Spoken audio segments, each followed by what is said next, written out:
লালমাটিয়ার কবির আহমেদ ৩ বছর ধরে সংগ্রাম করছেন ক্যান্সারের সঙ্গে। চিকিৎসা নিয়েছেন ভারতেও।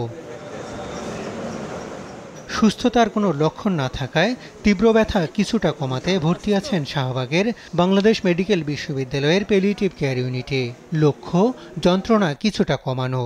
রিজাল্টটা প্রায় 1 বছর ধরে করার পরে খুব একটা ভালো রেজাল্ট পাইনি।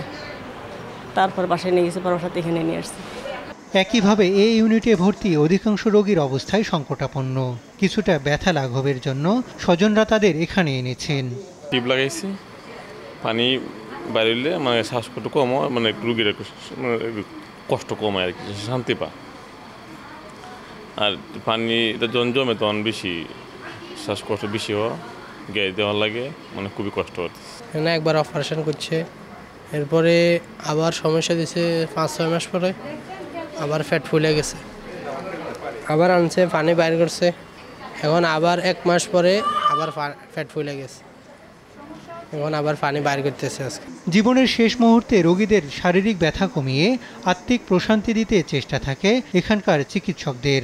যখন খুব বেশি ব্যথা হচ্ছে বা বমি করছে, কেউ খেতে পারছেন না, দীর্ঘদিন শুকিয়ে যাচ্ছেন, তা আমাদের সেই চেষ্টাটাই থাকে যে রুগী আমরা ভালো করতে পারছি না, তবে তাদের যেন কষ্ট কম হয় সেরকম সিমটোমেটিক ম্যানেজমেন্ট বা আমরা যেটাকে বলি কনজারভেটিভ ম্যানেজমেন্ট, সেটা কিছু ওষুধের মাধ্যমে হোক আর ইঞ্জেকশনের মাধ্যমে হোক, তাদের কষ্টটা কমানো হচ্ছে আমাদের প্রধান উদ্দেশ্য থাকে। দেশে ক্যান্সার, কিডনি বিকলের মতো রোগে আক্রান্ত কমপক্ষে 10 লাখ মানুষের দরকার এ সেবা।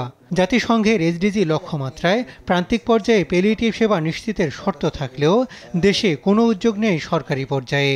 প্যালিয়েটিভ কেয়ারের একটা নীতিমালা স্বাস্থ্য অধিদপ্তর থেকে তৈরি হওয়ার প্রয়োজন, যে আমরা কিভাবে palliative end of life care service দেওয়ার জন্য বিদেশে সব দেশেই একটা নীতিমালা আছে, তা আমাদের দেশে এখনো নীতিমালা প্রণয়ন করা হয়নি। প্যালিয়েটিভ কেয়ার যে সবার দায়িত্ব, সমস্ত স্বাস্থ্যসেবা প্রতিষ্ঠানে এটাকে ইন্টিগ্রেটেড করা দরকার। আমাদের বঙ্গবন্ধু শেখ মুজিব মেডিকেল ইউনিভার্সিটিতে প্যালিয়েটিভ কেয়ার ডিপার্টমেন্ট আছে, আর কোনো মেডিকেল কলেজ বা হাসপাতালে প্যালিয়েটিভ কেয়ার উইং ডিপার্টমেন্ট বা কিছুই নাই।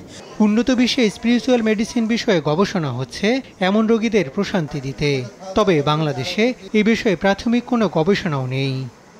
আমাদের এখানে অনেক সেবা হয় যেটা হয়তো অনেকে জানেনও না।